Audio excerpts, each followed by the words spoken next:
I think my mother did exactly the right thing. I think it's absolutely extraordinary.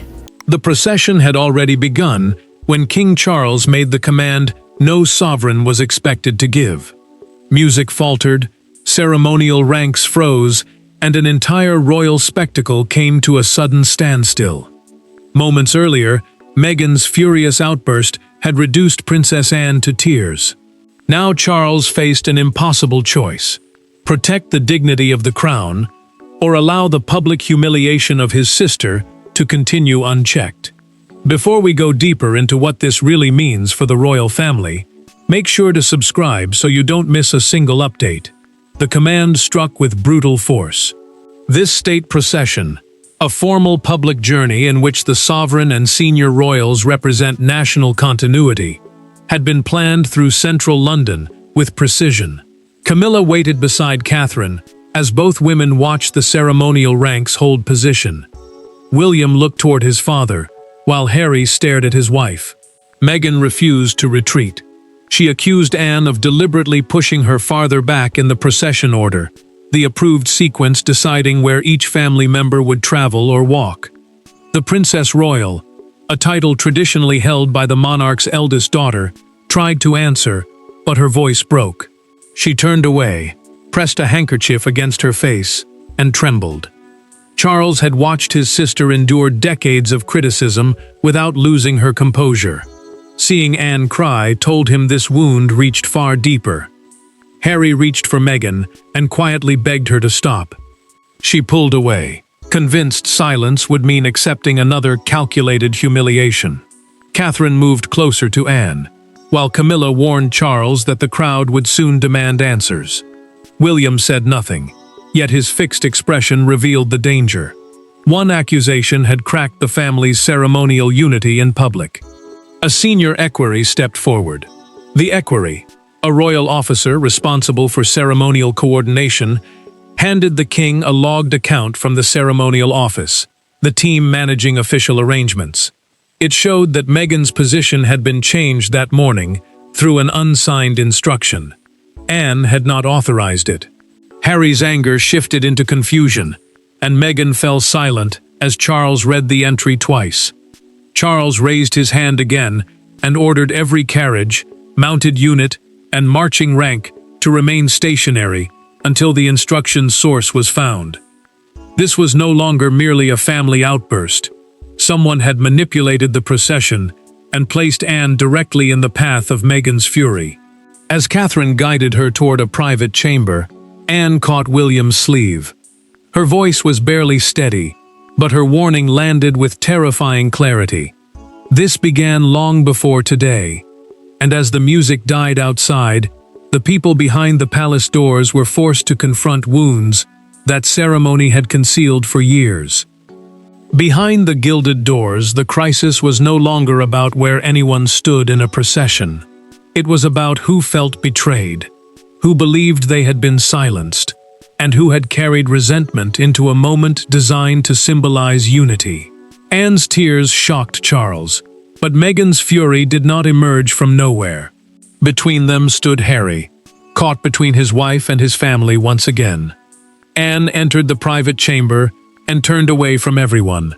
She had spent weeks reviewing routes, timings, and family positions because the ceremony honored continuity and the standards of her late mother. Royal duty, the public service expected from senior members of the monarchy, had shaped nearly every part of her adult life.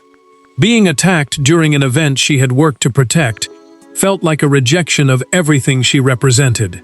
William offered her a glass of water, but the Princess Royal refused it. Her hands were still trembling. She told the future king that accusations of coldness no longer surprised her, yet being publicly described as deliberately cruel had pierced something deeper. He listened without interrupting, as she admitted that Meghan's words made decades of loyal service feel worthless in a single moment. Meghan stood in a separate corridor with Harry, fighting to control her anger. She told the Duke that the invitation had felt like a test of whether they were truly welcome or merely useful for appearances. Every placement mattered, because standing at the margins would confirm her fear that the family wanted their presence without respecting them. Her husband understood that pain, but he also knew the Duchess had wounded Anne before seeking an explanation. Harry lowered his voice and asked why she had not spoken to him first. Meghan answered that, smiling through another unexplained decision, would have felt like surrender. He reached for her again, and this time she did not pull away. Yet his sympathy was mixed with alarm. Someone had allowed his wife to believe that the Princess Royal personally designed the humiliation. Catherine suddenly remembered something that changed the room. In a documented account given privately to Charles, she described seeing an aide replace one page inside the ceremonial folder shortly before departure. That folder contained the approved timings and positions governing the event. The Princess of Wales had questioned the movement, but the staff member closed it, left the assembly room, and never returned. She repeated that detail to William, who immediately sensed its importance. Charles then received the revised order from a senior officer. The king discovered that Meghan had been moved 2 positions farther back, while a copied approval mark made the change appear to come directly from Anne. The monarch's sadness hardened into suspicion. This had not simply been confusion. Someone had engineered a personal collision. William demanded the original signed schedule from the ceremonial desk. An officer searched once, then again. The document had vanished. The missing schedule turned a painful misunderstanding into something darker, and the first clue led directly to a private rehearsal 3 days earlier. 3 days before the procession stopped, the family had gathered for what should have been a routine rehearsal. No crowds watched, no cameras waited. Yet inside that closed ceremonial hall, one exchange changed everything. Meghan questioned her assigned position, Anne defended the established order, and a quiet disagreement hardened into open distrust. Everyone later remembered that rehearsal as the moment reconciliation began collapsing. Anne had been placed in charge by Charles, and she treated the responsibility with absolute seriousness.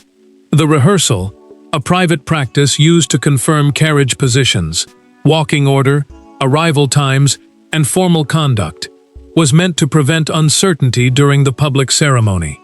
Every movement had to appear controlled because a single delay could disrupt security, embarrass the family, and weaken the image of unity the event was created to project. Meghan entered with Harry after receiving personal assurances that both would be treated with dignity. She understood that they were no longer working royals, meaning family members who perform official duties for the monarch. Still, the Duchess believed their invitation signaled a genuine attempt at reconciliation. Her husband shared that hope, although he sensed how quickly old wounds could reopen if either of them felt pushed aside. The tension began when Meghan reached the placement board and saw her name behind several senior participants. She turned directly toward Anne and asked whether the position was intended as punishment. The Princess Royal held her gaze and calmly explained that the order reflected current duties, not personal value. Yet those words landed differently. The Duchess heard a sharper message beneath them. She could attend, but she no longer belonged near the center. Harry stepped between the women before the disagreement could deepen. He asked Anne whether any adjustment was possible, but she refused to rewrite an established order for emotional comfort. The Duke understood the practical answer, yet Meghan felt exposed. Charles entered moments later and ended the discussion, believing the matter had been settled. Instead, the king's intervention left every painful question unanswered. A silent message arrived after the rehearsal. Meghan returned to her room and discovered a revised placement card showing her 2 positions closer to Charles. The card carried what appeared to be Anne's handwritten approval. Harry examined it and told his wife that the palace had reconsidered. For the first time that day, she relaxed. Someone had apparently heard her concerns and corrected what she believed was an insult. Anne later denied creating that card during a recorded rehearsal debrief. But her denial came after Harry had already presented it to Meghan as proof of a private change. The Princess Royal requested the document for examination. It had vanished. Staff searched the room, adjoining corridor and briefing table, yet nothing was recovered. Without the card, one woman possessed only her word, while the other carried a promise she believed had been withdrawn. Morning brought the final blow. Meghan arrived for the procession and found herself returned to the original position. She did not see a procedural correction. She saw Anne publicly reversing a private promise. That mistaken belief followed Meghan into the procession, and when Anne entered the private chamber, there was nowhere left for either woman to hide. When Meghan entered the chamber, Anne was standing beside a long table, her eyes still wet but her posture rigid. Charles remained between them, hoping silence might cool the fury.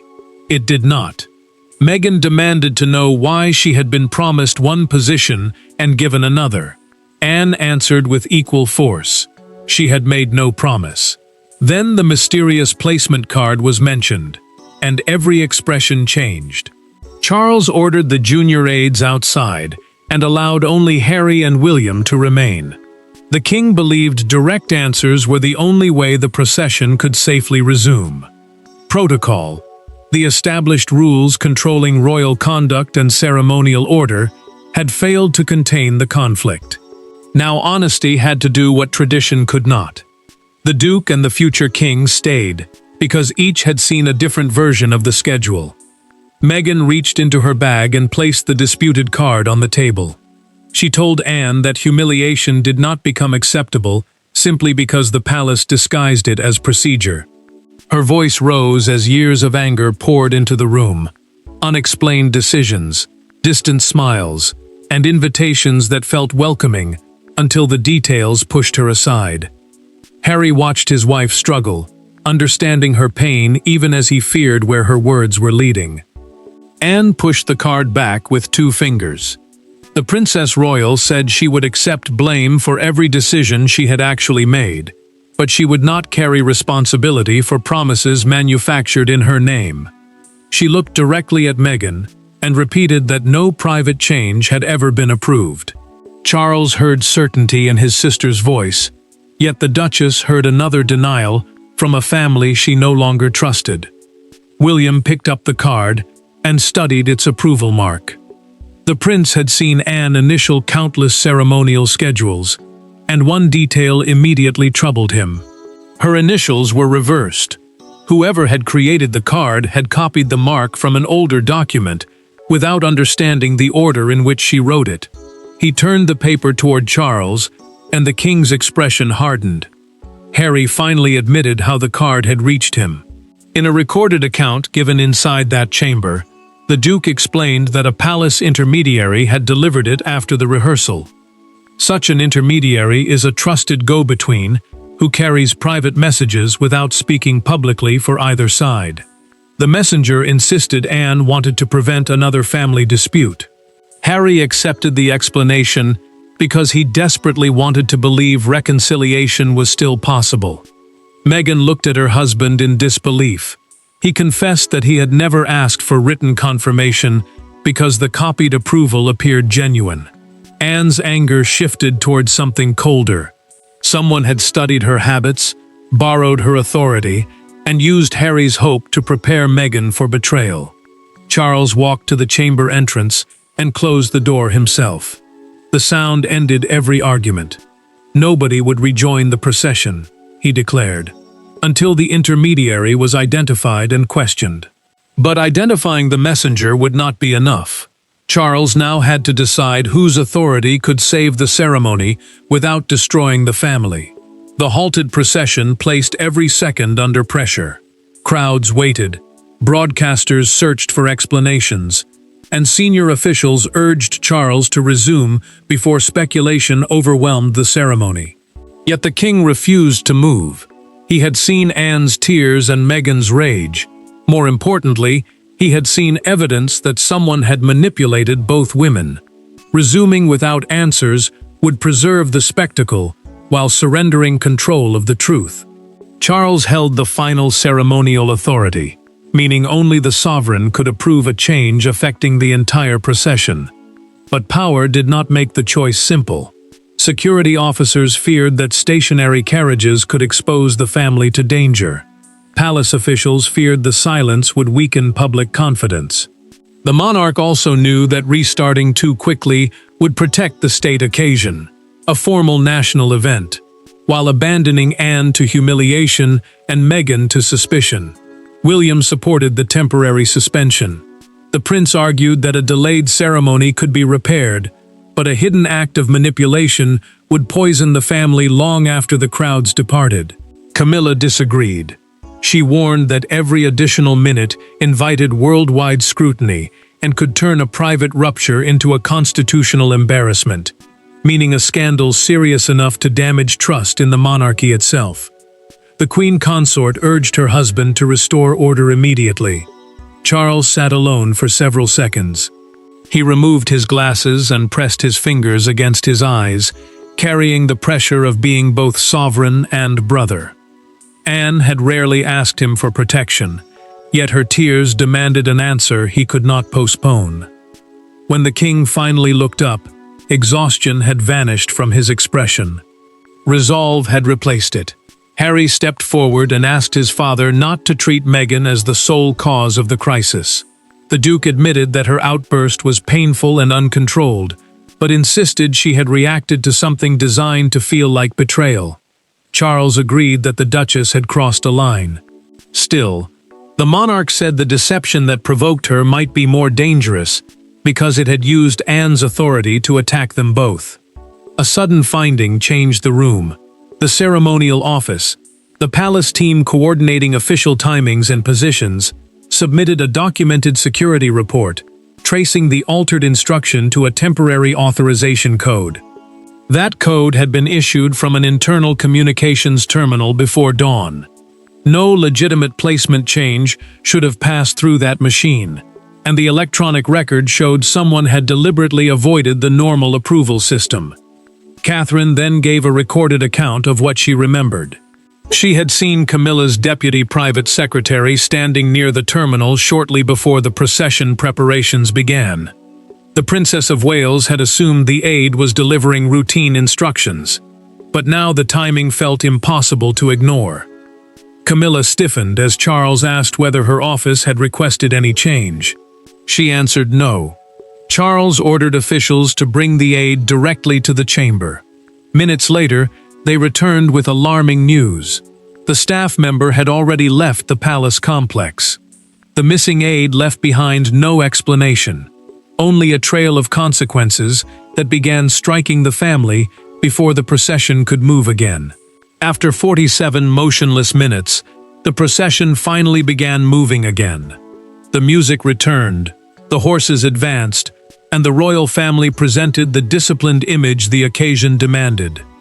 Yet the order had changed. Anne rode beside Charles, Meghan withdrew from the procession, and Harry remained behind with her. To the watching world, it appeared ceremonial. Inside the family, everyone understood it as the first consequence. Charles resumed the event only after approving a simplified procession order, a reduced arrangement removing disputed positions and unnecessary movements. William helped prepare the change because the ceremony still carried national importance. Thousands had waited along the route, while security teams needed the stalled carriages moving again. The king placed Anne beside him as a public gesture of trust, making it impossible for anyone to believe he blamed his sister for the crisis. Meghan received an offer to travel in a later vehicle, away from the disputed position. She refused. The Duchess believed appearing after the confrontation would turn her pain into public theater and force her to smile while the palace controlled the meaning of what had happened. Harry supported the decision, although he understood that her absence would become another powerful story. Harry watched the procession restart on a muted television inside a quiet palace room.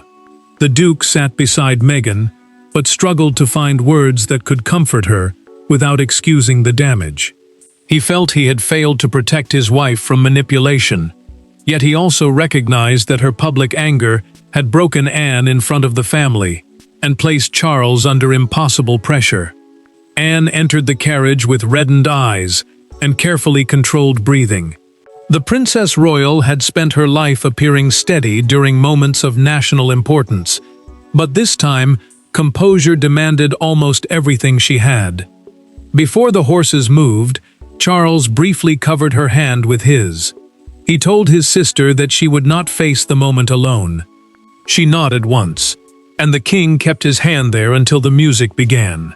A security report arrived before the procession reached its destination. In that documented account, officers confirmed that the missing aide had been located at a railway terminal carrying a private phone. The device contained messages sent before dawn, discussing the need to correct the family balance before the ceremony. Investigators recovered the exchange through the palace communications log, giving Charles the first direct evidence of deliberate planning. One message exposed the cruelty behind the scheme. The false placement card had been created to make Meghan expect special treatment, ensuring that the original order would later feel like a personal betrayal. The plan did not merely change a schedule. It used her deepest fear against her, while placing Anne in the path of the explosion. William read the recovered message twice before giving it to his father. That evening, however, Anne made an unexpected request. She wanted to meet Meghan privately, with no Charles, Harry, the prince, or palace officials present. Once the uniforms, titles, and witnesses were removed, two wounded women would finally confront the truth beneath the spectacle. There were no aides in the room, no husbands waiting beside them, and no sovereign prepared to interrupt. Anne arrived first and placed the forged card between two empty chairs. Meghan entered moments later, still defensive but visibly exhausted. For the first time since the procession collapsed, neither woman had an audience to persuade. They had only the damage between them, and one chance to decide what it meant. Anne had requested the meeting because she refused to let palace officials translate her pain into a managed statement. Such a statement is carefully prepared language, designed to control public understanding without exposing private conflict.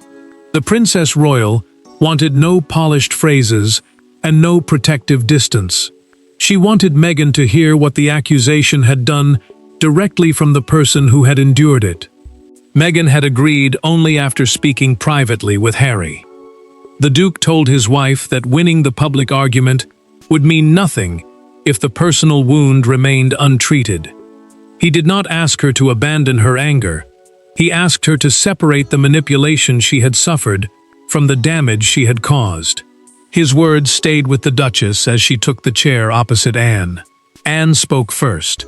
She admitted that being portrayed as deliberately cruel had struck deeper than Meghan understood. Duty had shaped her identity, demanded decades of sacrifice, and carried her through grief without allowing her to collapse publicly. When the accusation came, the Princess Royal felt that service become worthless in seconds. She had not cried because she feared criticism. She had cried because cruelty was the one intention she could not accept being placed in her name. Meghan lowered her defenses. She confessed that she had entered the procession expecting rejection before anyone said a word. The forged card appeared to promise respect and a small place of belonging. When that position disappeared, the Duchess believed Anne had offered kindness privately, only to withdraw it publicly. The moment confirmed every fear she had carried back into the palace. Anne then placed the recovered security report beside the false card. Through that documented account, she showed Meghan the messages found on the missing aide's phone. One woman had been designed to look vindictive. The other had been prepared to explode. Neither had been treated as a person. Both had been turned into weapons against each other. Meghan stopped at one phrase, correcting the family balance. She had heard those exact words during an earlier recorded private briefing about her return.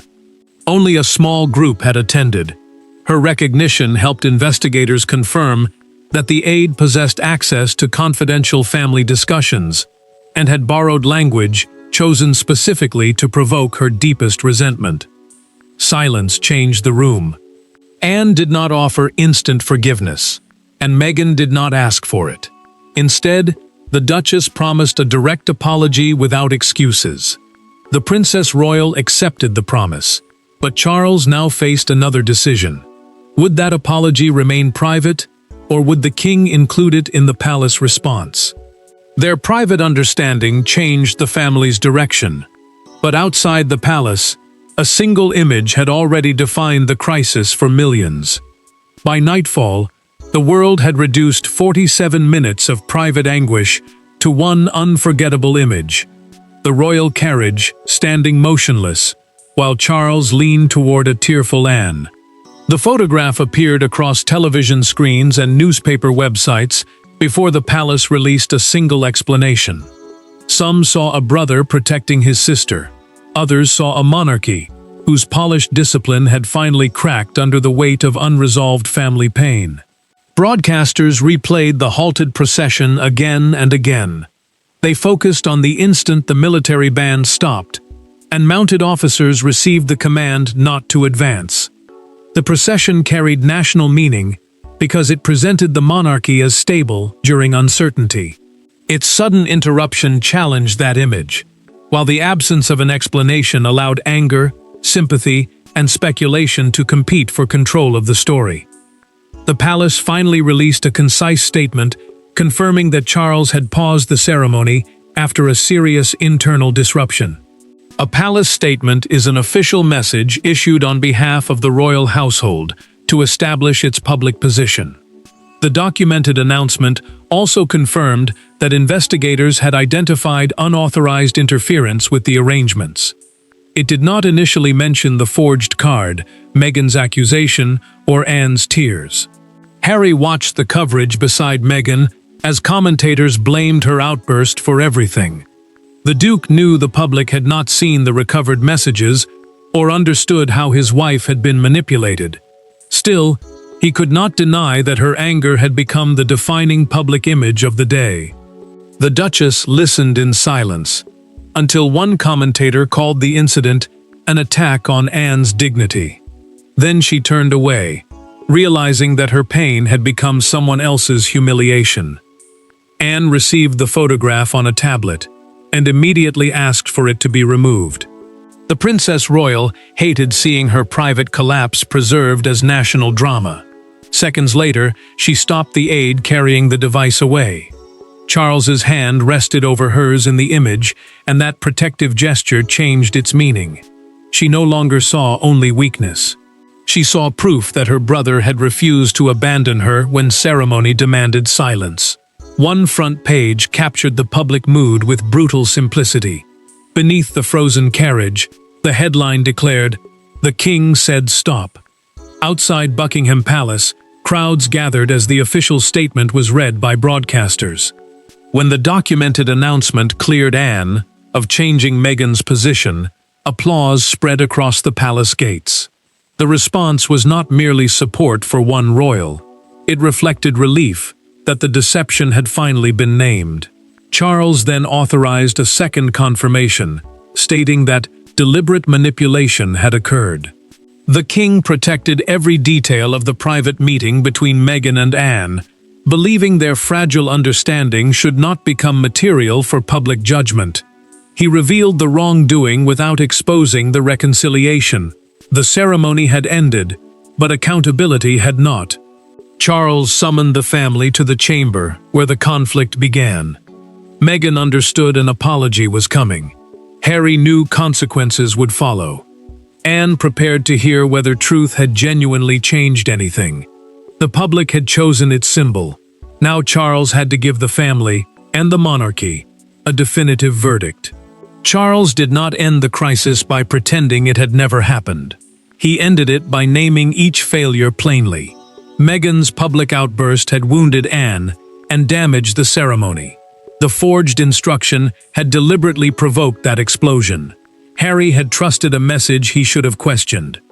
And the palace had allowed secrecy to become so normal that deception could move through its corridors, wearing the appearance of authority. Charles gathered Anne, Meghan, Harry, William, Catherine, and Camilla inside the same chamber where the confrontation had erupted. The king wanted direct accountability, not another carefully managed performance.